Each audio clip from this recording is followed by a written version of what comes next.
Welcome back to my channel 7 speed. Masi video ama sum ai myam interest oigadra na si video semjabane si kenone akhoi RR Apache 310 hadu gari dune asi gari si yengbada yamna fazai haba tare ado magi cc magi displacement je kenone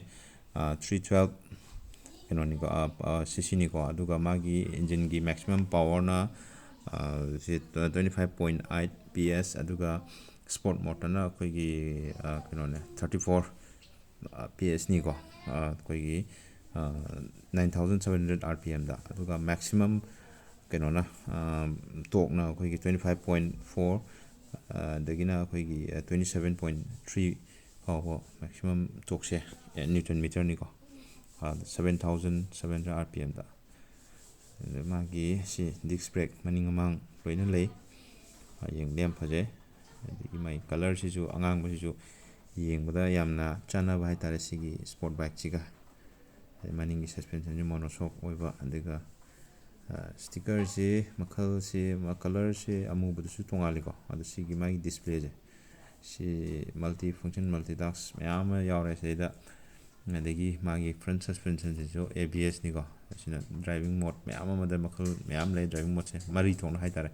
ko gi urban ne ko gi rain ne di sport ne adagi track ne mai lay khaidwe kai si jina keno to ko gi color topa si keno ani si mana di ko si ai wakan di mai mi gi keno ne haitare ado si jum phajai ni mak yeng bada yamna mong tai ha batare magi keno se price range se 2.8 on road 8 something kar lay ko koi si impal da ni ko koi gi dem college gate koi gi thai ban gi dem college gate union enterprise have TV showroom am lay da phang bi gani ko si garis yeng yam phajai ko mai sticker nung design kenos ama ngang bu chi di sticker di manadre ado ani gi phajab se dum tongal hai tare color si di sai sa gi da lay ha batare ne gari si am di yeng phajai front look ado try sum lo senjar ge ma'am bye bye